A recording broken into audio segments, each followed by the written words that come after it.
Hello, everyone, and thank you for joining us this evening. My name is Louis St. George. I oversee external communications here at Essentia Health. It's hard to believe that we're approaching 4 months of COVID-19 vaccine being available. At our last online forum in January, so much of the focus was on eligibility and questions like, when can I get my vaccine? Demand far exceeded supply. Things have changed since then. Now, anyone age 16 and older in the states we serve, Minnesota, North Dakota, and Wisconsin, is eligible to be vaccinated. At the same time, we understand people have questions and concerns. This was a really fast process considering the COVID pandemic is little more than a year old. Our panelists this evening will strive to address your concerns while emphasizing the importance of getting vaccinated. We hope to build a compelling case, especially if you're undecided. We'll look at some of the data and try to clarify commonly held myths. In addition, we'll highlight recent COVID trends and the prevalence of variants. We'll begin with presentations from 4 of our experts at Essentia. They are Elena Willmot, Senior Business Intelligence Analyst, Dr. Bertha Ayi, Infectious Disease Physician, and Dr. Amanda Noska, Infectious Disease Physician.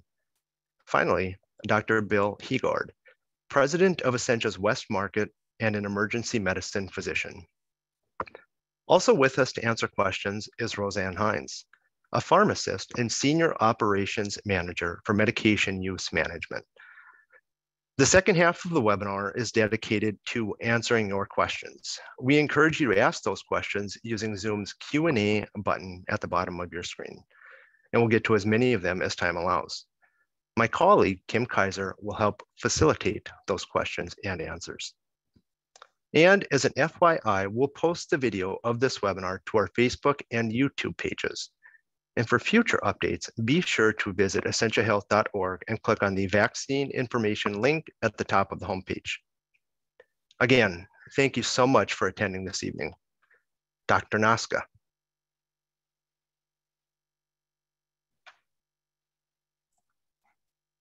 Thanks, Louis. So I guess I just wanted to briefly touch upon late breaking news about the Johnson & Johnson vaccine that many of you may have heard about or seen in the news. The CDC and the FDA have been very vigilant and careful throughout the entire process of vaccine approval and evaluation, they have a safeguard in place for things that come up as we are rolling out the vaccines. So the Johnson & Johnson vaccine rollout has been put on hold as of, I believe this morning or yesterday, late evening, due to 6 cases of something called cerebral venous sinus thrombosis. It's a very rare condition that causes clots in the veins of the brain, and it can happen in women's age 18 to 48. They have had 1 death from, they think, related to this thrombus, and they've had a few people who've been ill from it. The symptoms tend to present 6 to 13 days after vaccination, but this side effect from the vaccine is extremely uncommon. So, and it's mostly in young women. So those are the groups that we're actually looking most carefully at. It has happened in 6 of women among 6.8 million people who've gotten the vaccine. So the odds are very, very low, but they have paused the rollout because of this concern and are doing more investigation to figure out what exactly is going on with this potential side effect. You can see here the symptoms of this very rare side effect are severe headache, abdominal pain, leg pain, or shortness of breath. And as I said, they tend to happen 6 to 13 days after vaccination. So we should know more from the FDA and the CDC in the very near future. Thank you, Dr. Noska. Now we'll go to Elena Willmot. Hi, yes, thank you. My name is Elena Willmot. You can go to the next slide, please. I'm a senior business intelligence analyst here at Essentia, and I've been doing a lot of work keeping tabs on what's happening in our area in terms of COVID numbers. So I'm here today just to share a little bit about what we've been seeing locally. So here we have looking at the number of new cases in the past 14 days for every 10,000 people. And we look at counties across North Dakota, Minnesota, and Wisconsin. And the map here shows the number of new cases in the past 14 days. So those darker reds are going to be counties that are experiencing higher numbers of new cases, and those grays and yellows are going to be counties that have lower numbers of new cases. And the map here shows that there's a bit of a difference in terms of counties in Minnesota compared to our neighbors in Wisconsin and North Dakota. And actually the graph on the far right here shows this at the state level over time. So if you look at the far right side of that graph, you can see that those lines all start to tick upwards right around March, indicating that starting around March, we started to experience an uptick in new cases regionally. And that dark line is Minnesota. And we can see that Minnesota is actually experiencing faster growth right now compared to North Dakota and Wisconsin. Next slide, please. So while we keep tabs on what's happening nationwide, at the various states, we also like to focus in on our particular service area for Essentia. So it's just a subset of the map that we saw before, just typically where we serve patients. And we have things broken out into sort of regions, an east region, a central region, and a west region. And this is just showing, that same metric, looking at the number of new cases in the past 14 days for every 10,000 people. And we can see there are pockets throughout our service area that are experiencing large numbers of new cases. And when we look at that map, that line graph on the bottom right, that yellow line is our central region. So that's sort of the Brainerd Lakes and surrounding areas. The blue line is our west region, and that's going to be the Fargo-Moorhead greater area. And then our east region is sort of the Duluth Superior and surrounding areas. And we can see that the central and west tend to be growing their case count a little bit faster rate than some of the other areas. However, if we look at the map, we can see it's kind of spotty in terms of what counties are experiencing new case growth compared to others. Next slide, please. One of the other things that we also look at is the percent of tests that come back positive. So this has been a really good leading indicator. When this number goes up, we can expect in the next couple of weeks, we might have new cases. When this number goes down, we can expect those number of new cases to go down as well. And that graph in the bottom right here, where we've circled in red, just shows that this is the percent positive over time. And we can see that that has been trending upwards since early March. And we also have this at the county level. Wisconsin reports their testing data just a little bit differently. But if we look at North Dakota and Minnesota, those orange colors are going to be counties that have percent positive tests between 5 and 10% right now. So that is something that we are keeping our eye on as well. Next slide, please. And then last but not least, we've also been tracking the vaccination rates across the different states. So we can see here in this table, the percent of people who are fully vaccinated in each state, as well as the percent of the population that have received at least one dose across each of the 3 states. I myself have recently gotten vaccinated. My entire family lives in Canada, so I am hopeful that I get to see them sometime soon. So. Thank you. And I'll turn it over to Dr. Ayi to talk about variants. Thanks. Thank you very much. Next slide. My name is Dr. Ayi. I'm an infectious disease physician here at Essentia in Fargo, North Dakota. And it is my pleasure to discuss the variants. So we all know that this COVID-19 outbreak started in late December of 2019. And for the most part in January, this infection seemed to be in China. And it then traveled to Europe and got to the US sometime in late February and March.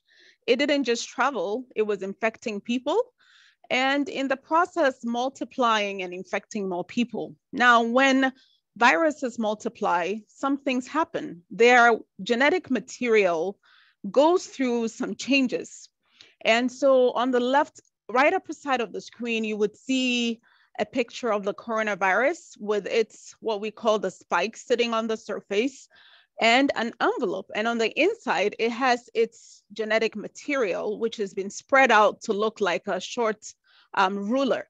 Now, this short ruler has the information for encoding or writing out the information that our bodies use to produce more of the viruses. There are parts that produce the spike proteins, parts that produce the membrane, and parts that produce the envelope.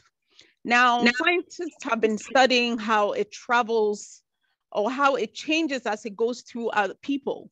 And as of today, there are over 4,000 changes that this genetic material has undergone. Now, for the most part, it doesn't really cause any significant change when this genetic material changes. And fortunately, the virus looks like an orange. And so I'm going to use the example of oranges. If you have an orange tree, it keeps making oranges.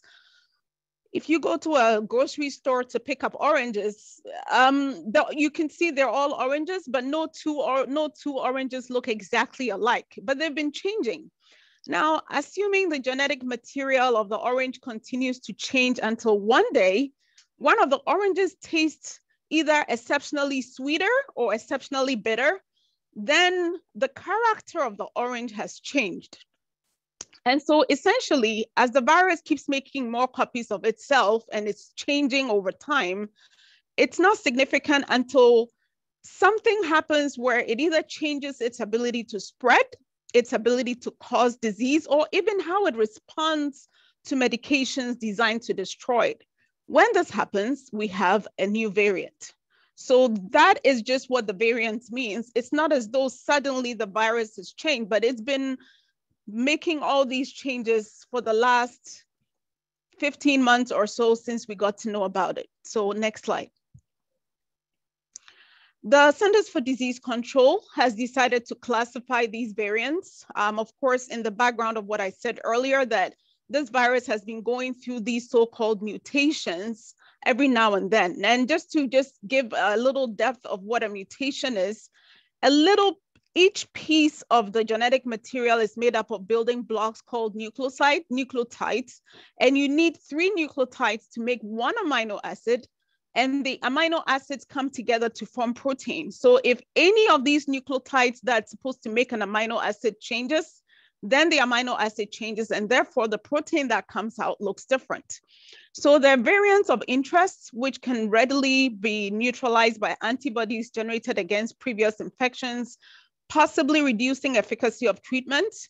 Those are not our concern at this time. And then there's variants of concern, which have been shown to have an increase in transmissibility, cause more disease, or significant reduction in neutralization by antibodies, either generated by previous infection or vaccination. So they actually take the blood or plasma of people who've either had past infection or who've been vaccinated, and then mix it with these new variants to see whether they would, cancel them out or stop them from infecting people. And with these variants of concern, they notice that when you take blood from all these people who are supposed to have antibodies, it may not work quite as well. And then there are variants of high consequence with clear evidence that effectiveness or preventive measures will not work. And these have to be immediately reported to the World Health Organization. Currently, there are no variants of high consequence. Next slide. So these are the variants of concern circulating in the US at this time. The B117 UK variant, which causes a 50% increase in transmission. In several studies, is being shown to cause increased severity of illness, although this week a study came out suggesting that in a small population of people that were studied, it didn't cause any change in severity. Little to no impact on neutralization by antibodies, and little to no impact on neutralization by convalescent or post-vaccination sera. And I think I explained what convalescent and post-vaccination sera was, which is people who recovered and built antibodies, mixing their plasma with the virus to see if it would keep them quiet or shut them down. Then there's the B1351 South African variant, also showing 50% increase in transmission and moderate impact of neutralization by antibodies. The P1 Brazil variant also has moderate impact on neutralization by antibodies and is thought to cause 20% increase in transmission. Then there are two variants which are homegrown, so to speak, the B1427 and B1429 California variants. And I know this week there was also a report of another California variant.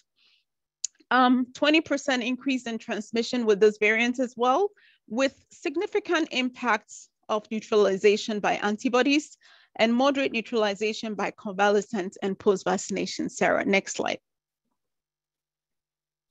So what is our state-specific information? I want you to focus first on the bar graphs to the right of the screen.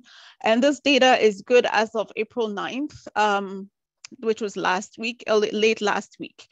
This just tells you the types of variants in circulation in the United States. And I want you to focus on the slightly pink bars, sort of just below the navy blue bars. And you would notice that between January and March, the percentage of the B117 variant has progressively increased based on surveillance studies that have been done. And if you look at the top part of the graph to the right, it tells us that as of mid-March of this year, the B117 variant makes up 27% of all the circulating variants in the United States. When we come to our region, in North Dakota, the B117 variant, only 7 has been reported, although more surveillance and collection is going on. Minnesota has 1573 and Wisconsin has 139. Fortunately, the P1 variant hasn't been seen.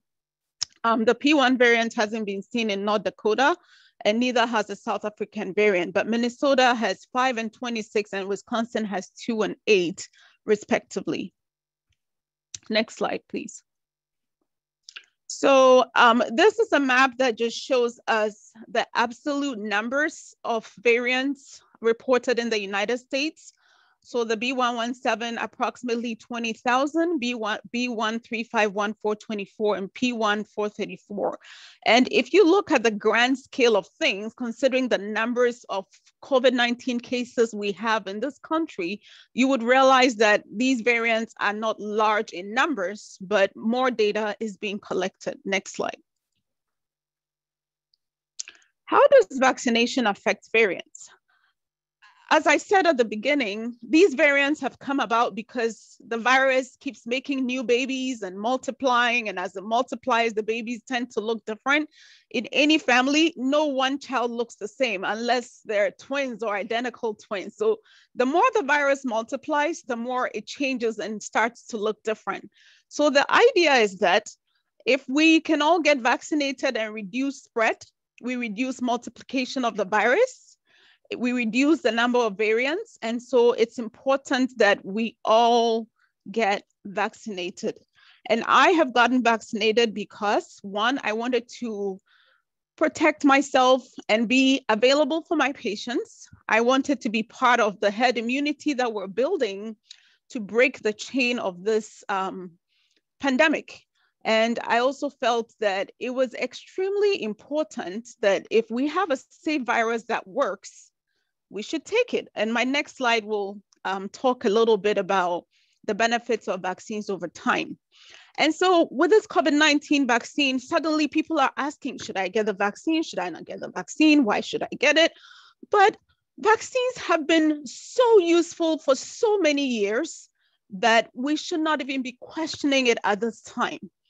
Over 300 years ago, the smallpox vaccine was the first illness to which a vaccine was found, and it became the first illness which was eradicated completely from the world, zero, by the use of vaccines. And at that time, we didn't even know the germ theory of disease, that it was certain viruses or bacteria that caused disease.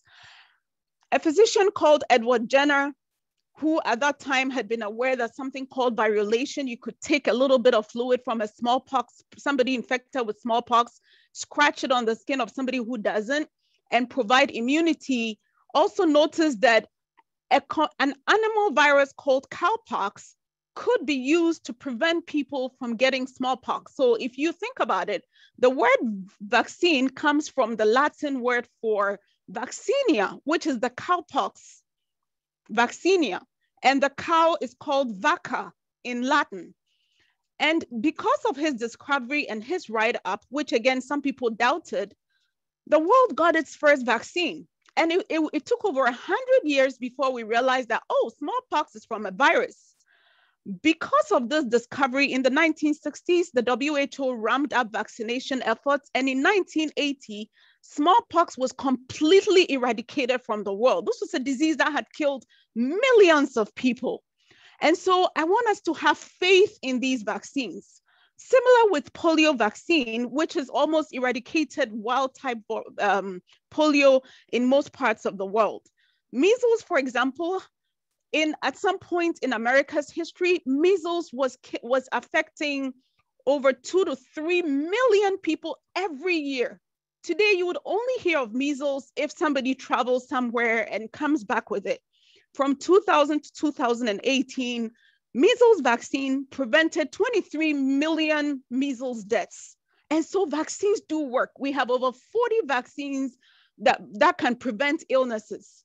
This COVID-19 vaccine is just one of them. And so I want to encourage every one of you, vaccines work, go out and get it, protect yourself, protect your family, and let's all break the chain of this pandemic. Thank you so much.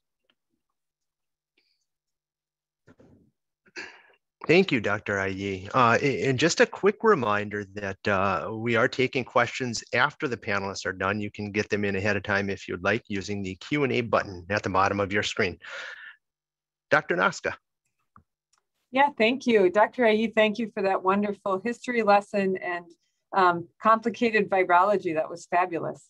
So I'm going to just go through a few we'll have a brief conversation, I guess, about different myths that have been put out there about the vaccine and just talking through some of those and the plausibility of them actually having any grounding in truth. The first one is that the COVID-19 vaccine causes infertility in women. This was actually founded by 2 individuals who lived in Europe and had anti-vaccination kind of viewpoints. It was spread on social media. Many of you are familiar with the benefits and risks of social media disseminating scientific knowledge. The joint statement from our United States American College of Obstetricians and Gynecologists, as well as the American Society for Reproductive Medicine and the Society for Maternal Fetal Medicine, strongly suggests that experts in reproductive health continue to recommend the vaccine. They do not feel that there's any founding whatsoever in terms of the vaccine leading to loss of fertility or loss of a fetus if you are pregnant.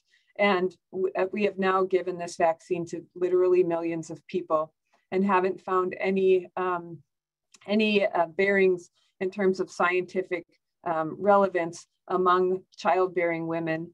And we are definitely monitoring for those side effects very, very closely. Many of you may know that there's something called vSafe, which is the CDC's on your phone app to monitor for side effects or adverse outcomes. And there's also something called VAERS. It's a vaccine network that monitors for adverse reactions to the vaccine. We have specialists standing by constantly at the CDC and the FDA to monitor for such significant outcomes as this. So it's very important to know that folks are watching, we're constantly monitoring, and we have not found any bearings in truth as in terms of infertility among childbearing aged women. Next slide, please. The second conversation that I think is important to have, that many folks have been concerned about how quickly this vaccine was approved, that it was rushed and that it can't possibly be safe. I completely understand why folks have concerns about that. And I think it's really important to talk about that because actually there weren't any steps skipped in the process of vaccine development. What's unique about the COVID vaccines compared to others is that they've been developed simultaneously. So they did phase 1, 2, and 3 trials kind of overlapping. They have studied the messenger RNA vaccines in over 75,000 patients. And we have used really innovative approaches to this because we're in a pandemic and we have lost so many lives from this pandemic, and we want that to stop. So the reason that they did this and they expedited the trials was to simply move the vaccine along as safely and as quickly as possible. Obviously, our federal government was very concerned about that, and our CDC and FDA colleagues really feel that it's safe, and we would never have recommended it for healthcare workers first if we didn't feel absolutely confident in that. There are rare side effects to vaccines, but there's nothing outside of the realm of normal. Most vaccines study about 20 to 30,000 participants in any trial. So this has been very, very well studied. And the adverse reactions are extremely low. You can see they're 0.0003%. So the rushing of the vaccine, they actually didn't skip any steps, but they did these steps simultaneously and analyzed the data very carefully at the end, despite all of the proper mechanisms having been in place to study these vaccines. Next slide, please. So we may have talked about this before, I think in our previous webinar, but the messenger RNA technology is actually not new. And it has been vigorously studied. It hasn't been vigorously studied in human beings up until they did the phase 1, 2, and 3 trials, which is standard for any new vaccine that we use ever. They first do study vaccines in animal models, such as chimpanzees, and then they roll them out to a phase 1 trial, which is an early stage kind of safety and dosing testing mechanism. And then that's a small group of people. And then they extend that to phase 2 and 3 trials, which are much larger. The phase 2 trials are focused even more carefully on the dose and safety of a vaccine. And the phase 3 trials then expand to immunocompromised patients or other populations that we want to very carefully study, folks who are over 65, et cetera. So this messenger RNA technology has actually been under development for over a decade. So it is not new. We did not just come up with it over the last 2 years, although I think it's brilliant how quickly folks have been able to move forward with it. But it is not a new technology. And it has been, I would say it's been held to higher standards than other vaccines in development within the United States. In that everybody understands the gravity of a very serious vaccine outcome. For example, as I mentioned previously, the Johnson & Johnson vaccine. So the minute that there's a signal that something is going awry with the vaccines, as you all know, I find out about it from mainstream media faster than I would from any other source. And that's because the CDC halts anything that looks remotely concerning to more carefully dive into whether or not there's a signal that's actually a true signal there. So the vaccine gets into this, we inject it into the muscle, and the vaccine makes its way to a cell within the lymph node. And it does not become, I think we'll be talking next about the actual mechanism of it. So we'll go to the next slide. So another very common thing that I think is critical to ask, right? We need to make sure to have a dialogue about this because it's really terrifying to think that anything could alter DNA. This vaccine does not alter anyone's DNA. It's not a DNA vaccine. Hepatitis B is a DNA virus and can integrate into the actual DNA, but this is a messenger RNA vaccine. And it's comprised of nucleic acid components, but it does not alter the DNA and it doesn't integrate into your genome. It gets into the cell in an area called the cytoplasm of your lymph node, which is part of the lymph system.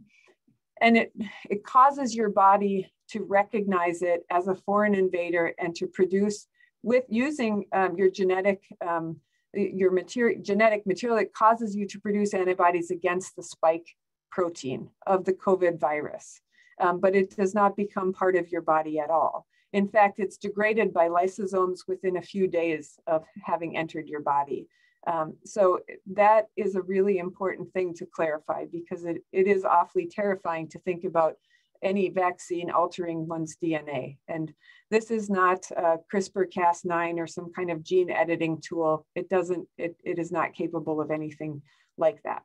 Other viral vector vaccines like the Johnson & Johnson vaccine or the AstraZeneca vaccine are not live viral vaccines. They're something called adenovirus vector vaccines that are first studied in chimpanzees, and they also do not alter the DNA. Next slide. So the next slide, I understand folks thinking about this. I don't need to get the vaccine because COVID numbers are low. But the very thought of that can be sort of the kiss of, it can be a really serious thing to be thinking, because when we are relying on a large proportion of our population to develop immunity, short or long term, we don't know yet, but at least a sustained immune protection against this virus in order, as Dr. Ayi so skillfully pointed out, to prevent it from replicating and spreading in our community. And when it does that, it's also at risk of mutating. So we're relying on this to the vaccine to prevent those things. And if everybody in our society feels that they don't need this, then obviously that will all become much more serious. So we do see currently at today, April 14th, we're seeing that infections and hospitalization rates are definitely on the rise within Minnesota, where I'm in Duluth, Minnesota. And we're also seeing that the B.1.17 variant has overtaken all other variants within the state of Minnesota within the last month. So we're not making this up, it's very serious, and that's why we want folks to really please consider vaccination. Next slide, please.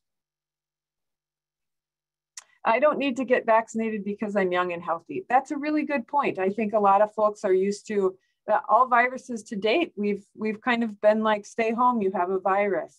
COVID is not like any other virus that we've really seen in modern day America. And it can really affect anyone, but the most important thing right now is that the B.1.17 variant is more likely to cause severe disease in younger persons, and it is more contagious, and it's spread asymptomatically, meaning people don't necessarily know they're sick with it. And I think this is probably not news to many people, but people can feel fine and be transmitting virus.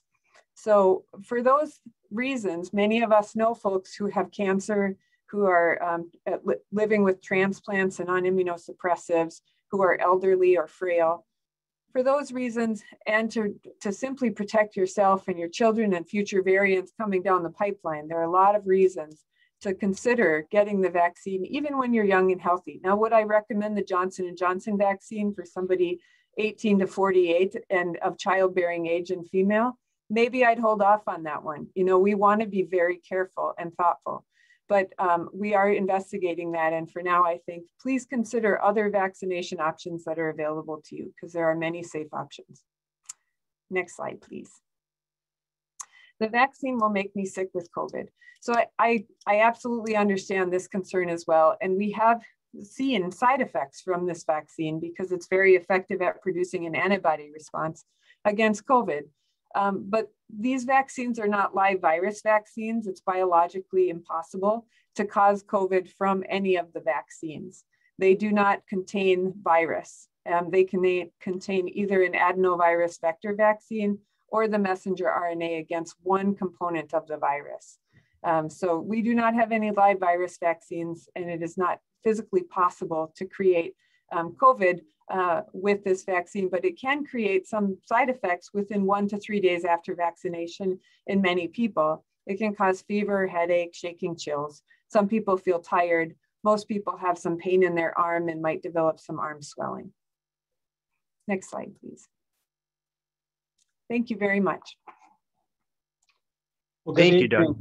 Yeah, go ahead. I was just going to thank Dr. Noska and introduce you, Dr. Heegaard.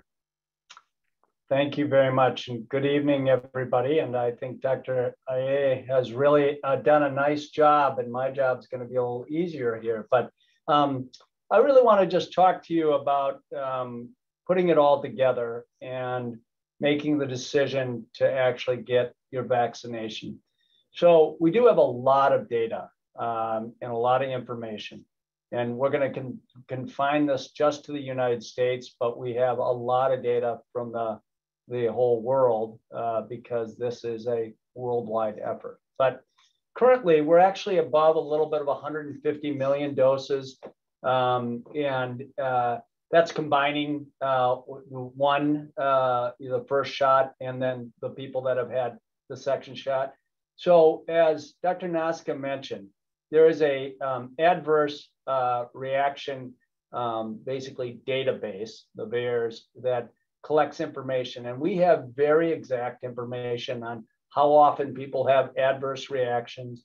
When you get your vaccination, if you agree, you actually get a text, and I approved when I got mine in December, and I can give information immediately just over my phone if I have any reaction, and they follow you and you receive information or texts on that throughout for weeks and weeks and weeks.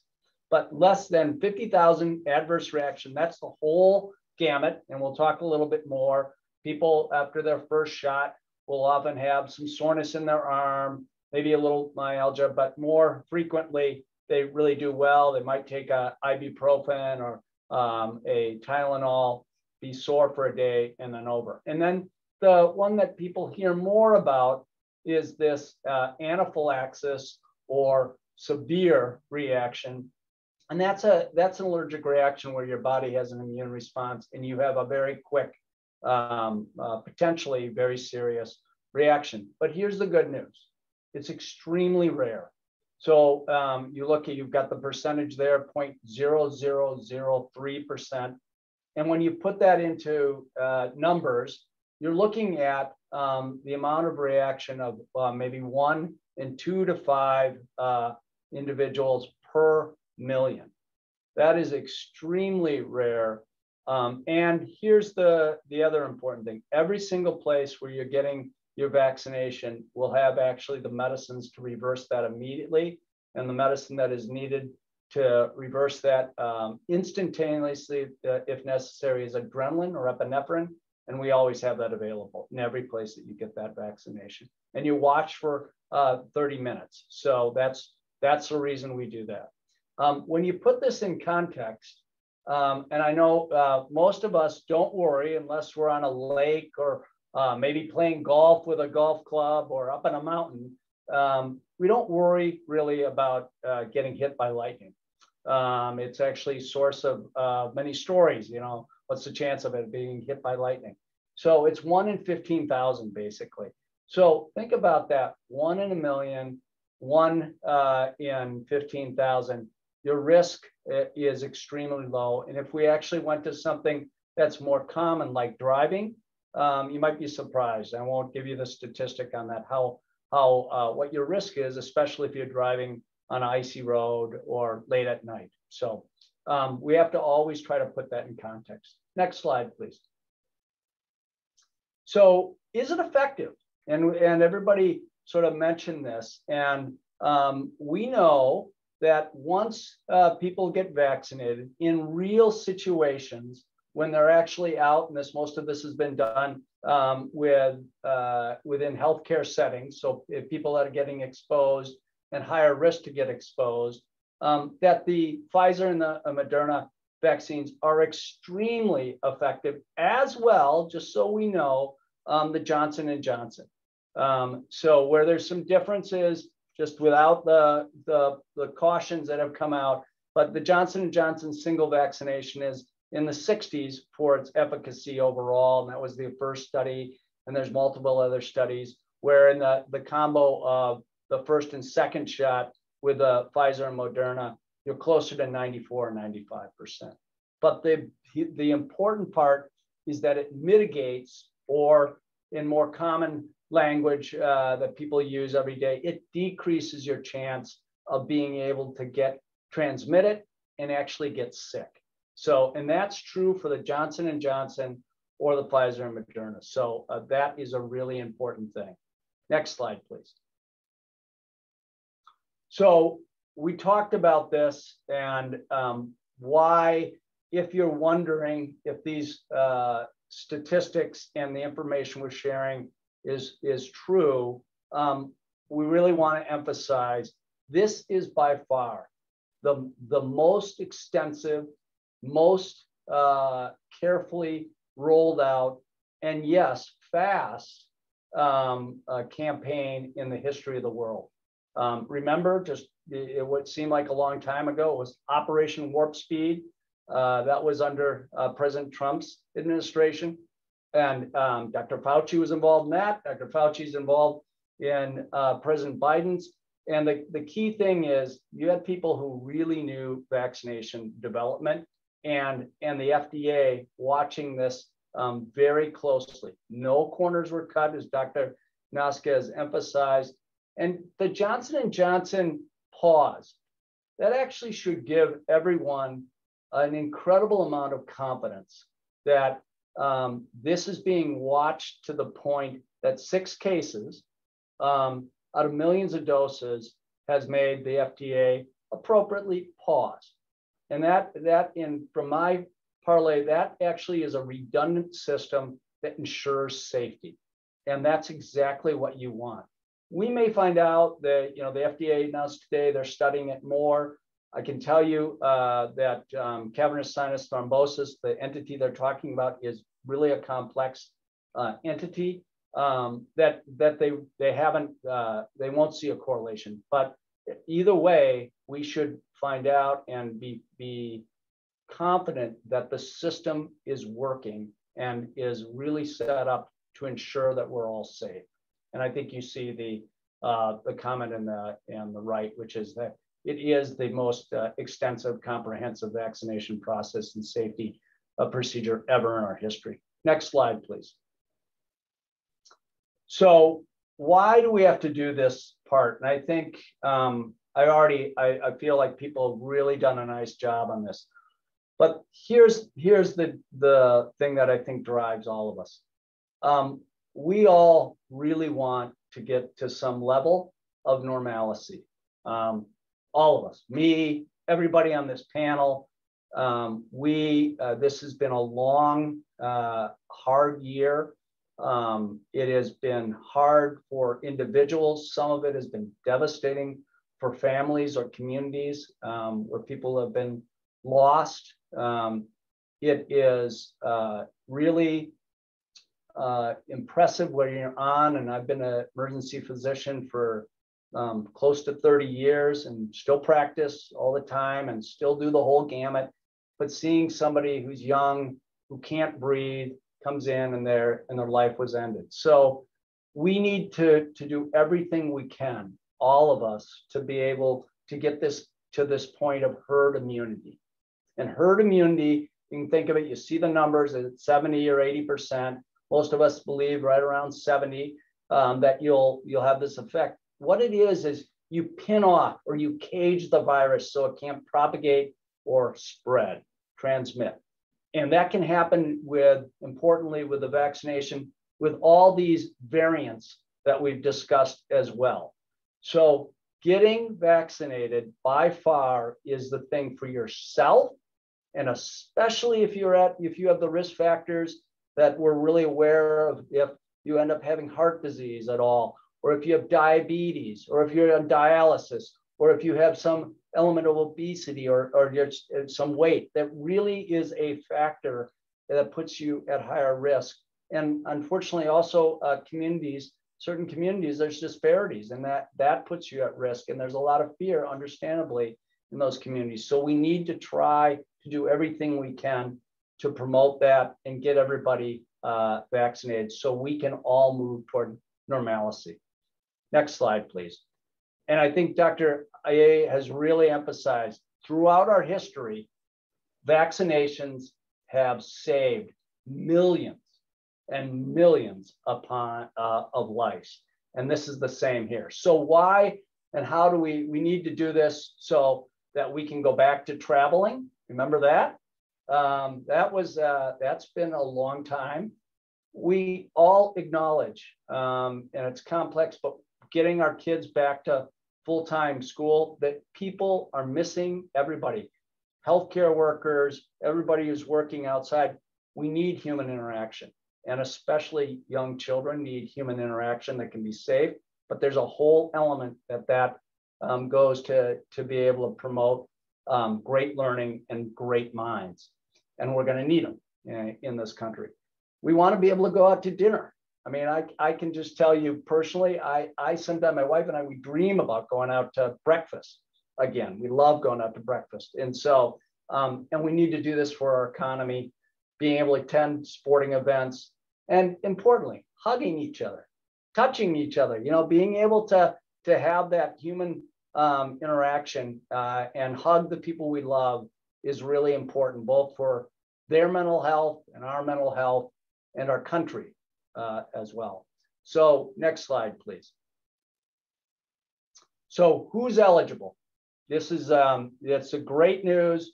North Dakota, Minnesota, Wisconsin, in the states that we operate, now 16 and older are all eligible. There, you know, there's big efforts to be able to get this open and available, and we've made it really simple. Calling, you can call, or if you use a MyChart, I mean, it is really easy. You pick it, and it gets you the time and sets you up to be able to get this, and you can even reschedule it if you need it. So I hope you all will ask some questions. I hope you've been kind of convinced, if I would say, or at least be open to the fact that we all need to be vaccinated. We all need to do this for your family, for you, for us, and for our country. So thank you. Thank you, Dr. Heegaard. And thank you to all of our panelists for joining us here. We'll now open it up to questions. And as a reminder, please use that Q&A button at the bottom of your screen and not the chat or raise your hand functions. And we'll do our best to answer as many as we can. And with that, I'm going to turn it over to my colleague, Kim Kaiser. Thank you so much, Louis, and thank you so much to all of our panelists for sharing all of that really important information tonight. One question that we have had come in here asks, with the number of people being vaccinated and more people being outside now with warmer weather, why are we seeing so many new infections?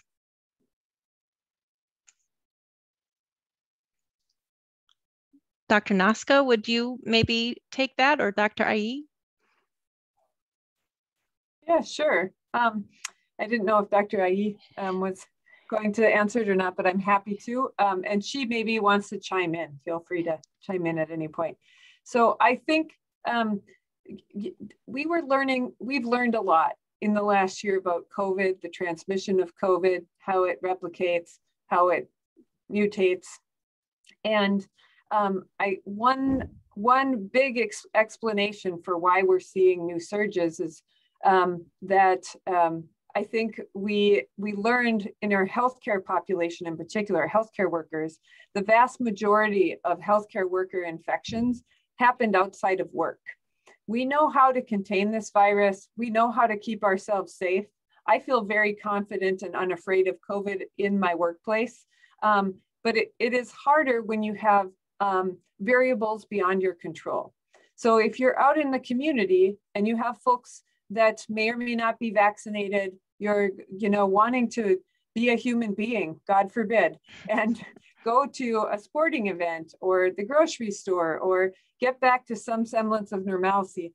As Dr. Heegaard pointed out, I think we're seeing that folks are kind of tired, right? We're tired of COVID, and the folks that are unvaccinated in particular, may be living with COVID and not knowing it. And it's transmitted. It's transmitted indoors. It's also still transmitted outdoors if you're within close proximity for greater than 15 minutes, or if you have the right circumstances. So I don't think that being outside alone is necessarily our cure-all, but we do know that, that human behavior explains a lot of the rise in the current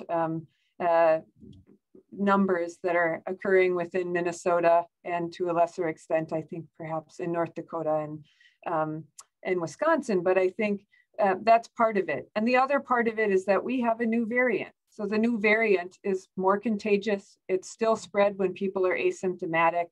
And you'll note, we talked about this earlier, that it's spread among younger people.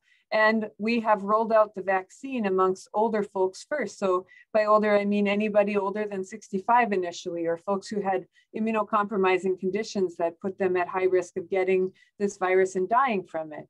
So the folks that we haven't vaccinated are the folks who are in college settings, who are in team sports, who are going back to school. So I think we're seeing some transmission because we're now getting to those populations. So that would be my 25 cents about why we're seeing increased numbers: the variants, human behavior, and our best efforts, but still lacking in terms of vaccine rollout. We've done a phenomenal job as a country, but you can't possibly vaccinate everybody fast enough. And along those same lines, are the COVID patients that we are now seeing hospitalized younger than the ones that we were seeing in the hospital during the surge in the fall? Are the fact that we're vaccinating some of our older generation, is that changing the type of patients who are being hospitalized now? Yeah, great question, whomever asked that. We are seeing a younger patient population in the hospital without question. So the average age, I believe, at least in Minnesota's Department of Health database, was in the 50s. We're seeing folks who are unvaccinated, and we're seeing younger folks in their 30s and 40s coming in with COVID these days. Kim, can I add, and maybe Dr. Ayi, you're going to add, but one quick thing, and I'll ask Elena to give some insight into this too. In addition to the great comments, remember what we're seeing now occurred a couple of weeks ago. So when you look at this cycle, and we learned a lot last year, it's hard to remember it, but last year in spring break, the South had started having a lot of problems. It happened. There was a lot of concerns because people were not social distancing, and then we saw this surge occur. And the mechanism then, and that's sort of the fascinating thing, I guess, in one way, is it's probably different now, but then was, younger people went out, then they went home, they infected their parents, then they infected their parents, visited their parents, they infected it. So we got to be aware that there's always a lag. And Elena, I think it's 4 to 6 weeks pretty consistently. Thank you. Another question we have here asks about the percentage of Essentia physicians who have chosen to be vaccinated. I don't know if we have a breakdown that way, or if that's information that you have, Roseanne. Hey, thanks. Yes. So we don't have the specific breakdown for providers, but our breakdown was around the phase 1A groups that we were provided by the Minnesota Department of Health. So from an employee, healthcare employee status at Essentia Health, we're seeing across our system, close to 80% of our employees have engaged in that vaccination process. Within that is our physicians, nurses, pharmacists, nutrition staff, and now that we are open to 16 plus, it also includes many of our different ancillary support teams that may have or have not had that traditional direct patient care and exposure. So really great acceptance rates within our teams. Thank you. Here's another question. And Kim, yes, if please. I may just add to the first question. Yes. I just want everyone to remember that we're still in the middle of a pandemic. The fact that it's been with us for a long time, the fact that we have vaccines, doesn't mean that it's gone away. And so I agree with Dr. Noska and Dr. Heegaard that it's our behavior that is fueling it. You realize the US has been through waves. And like Dr. Heegaard explained, we let our guard down, and then there's a big wave. If you think of what happened in Europe, for example, they went on lockdown, their cases went down. There was a lot of pressure to open up for tourism back in July, and then they had a huge spike again, and they locked down. And so people somehow forget that we're still in the middle of a pandemic. In the US, for example, we had 31 million cases, but the US population is 300 million. What it means is that 270 million people have not gotten infected. And so there are still susceptible people. And the virus is not just by droplets, it's airborne. I have a family member who has been working from home. She got COVID. She thinks maybe she picked it up from the elevator, just going to pick up her mail. Since this infection is airborne, if you don't take the precautions, it will continue to spread. And it's because you go down to maybe Fargo downtown or any other town, some people behave as though there is no COVID-19 outbreak and they're just behaving like they used to. And sometimes patients come in, you ask them, yes, I go to work. Like life for a lot of people, we want to get back to normal, but we're not there yet. But people's behavior suggests that we're back to normal. And if we're back to normal, then transmission would continue. And we also have to remember that even when you're vaccinated, you could still have a breakthrough infection because the vaccine is 90 to 95% effective. It's not 100% effective. And so I want us to keep that mindset that even if you're vaccinated, you will remember that you could still become exposed and get infected. You may not die from it because the vaccine protects from death and hospitalizations, but we're all responsible. You matter in making sure that we all help to break the cycle. So it's not so much what other people are doing. It's important to take personal responsibility for both yourself and making sure that we all work together to end this pandemic. Thank you. Thank you. This is a question that has to do with the testing and approval process and asking about the emergency use authorization. This question says, my understanding is that the FDA has used the emergency use authorization for the vaccine to be used. The vaccine has not been through the normal approval or testing process that's normally required. How can you say that the vaccine is okay when the normal approval process hasn't been used? I think I'll take this question and see if someone else has an opinion to or a perspective to add to it.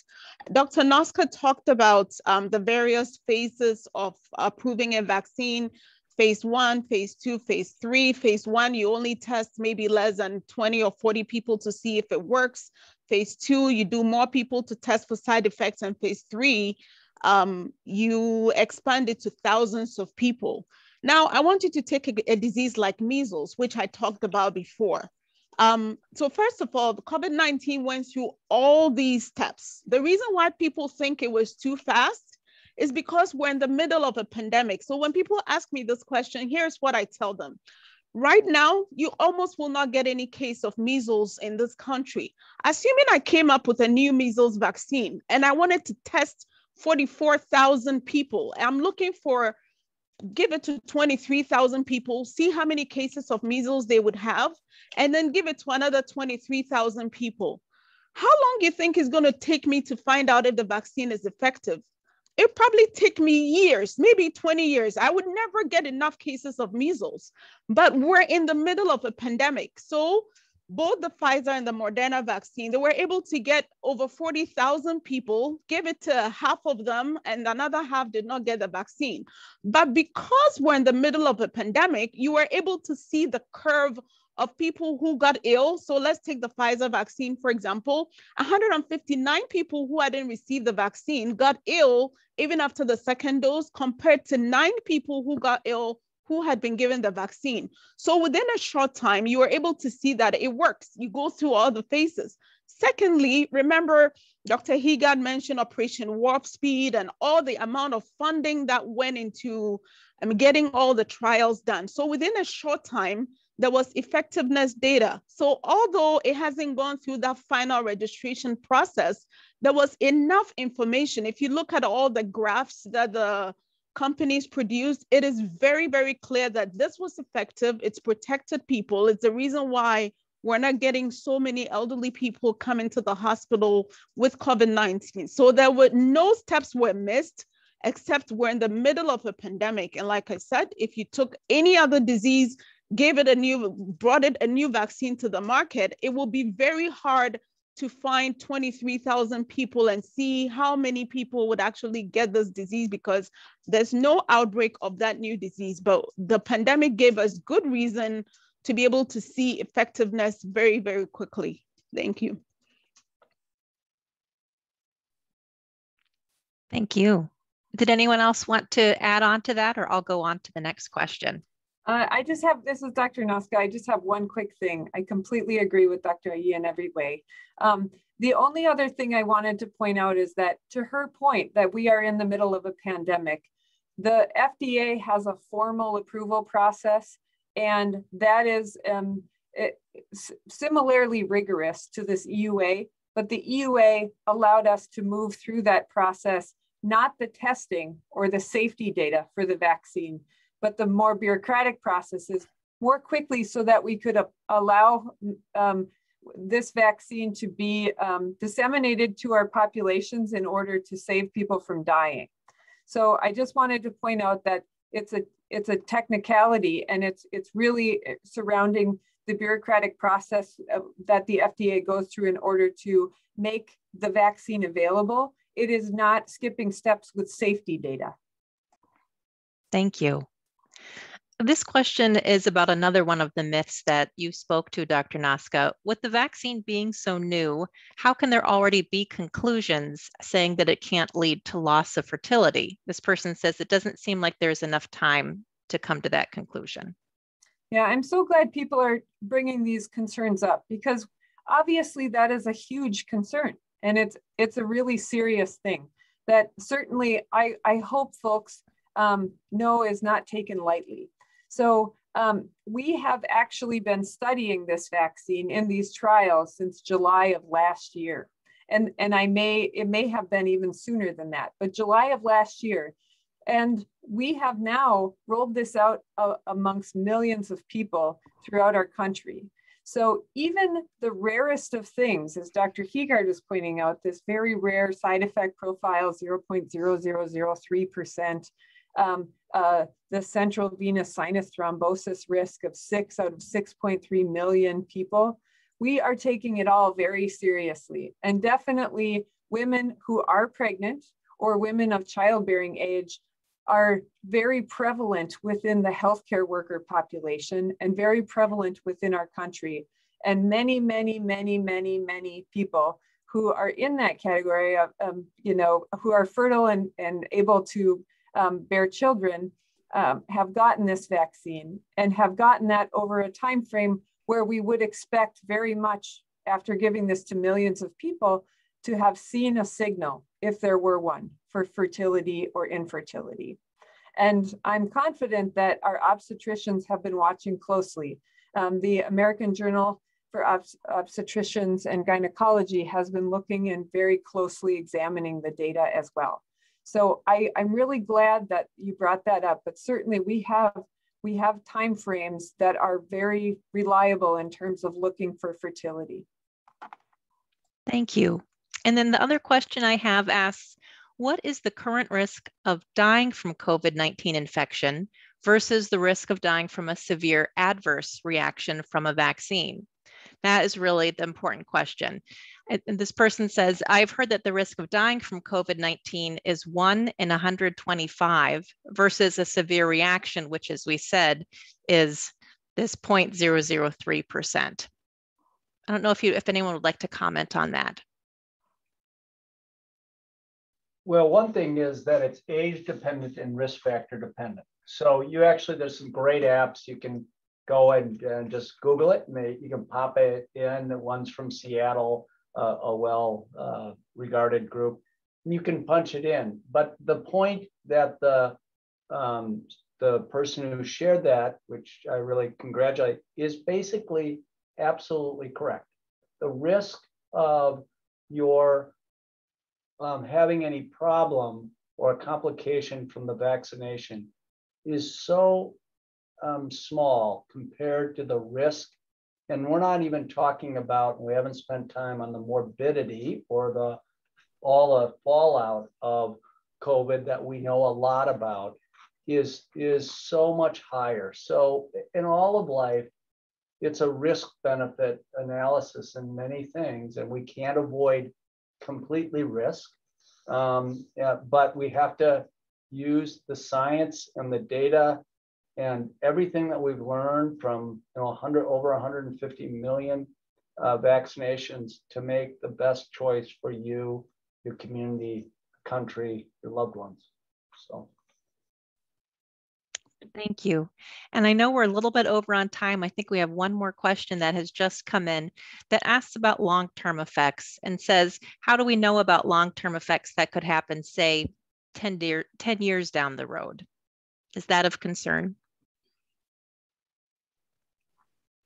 Yeah, so that's a great question too. And I really think that we, with any vaccine that we have used, you know, to Dr. Heegaard's point, everything is a risk-benefit analysis. But we have used every human capacity within our brains and scientific realm to be certain that we are being absolutely cognizant and looking for risks for any potential side effect that could develop.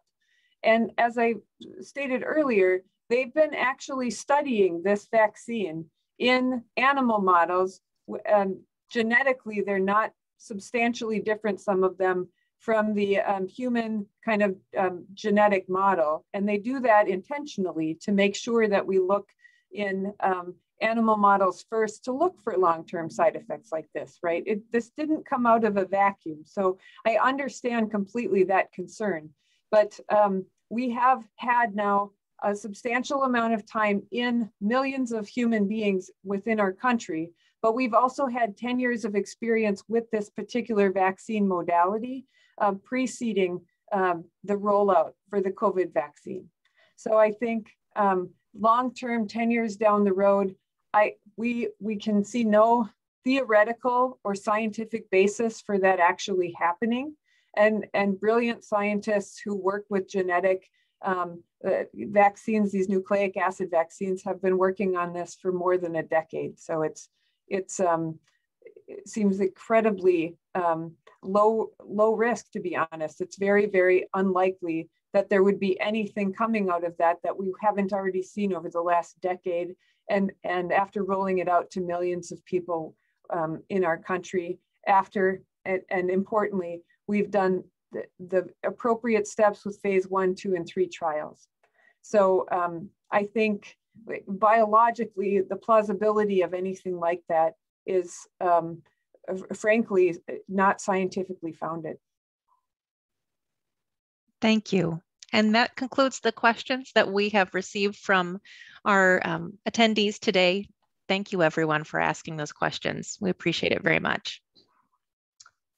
Thanks, Kim. And thank you to all of our panelists for taking some time out of their busy schedules to join us here. Thanks to the folks who attended and asked questions. Hopefully we moved the needle a little bit.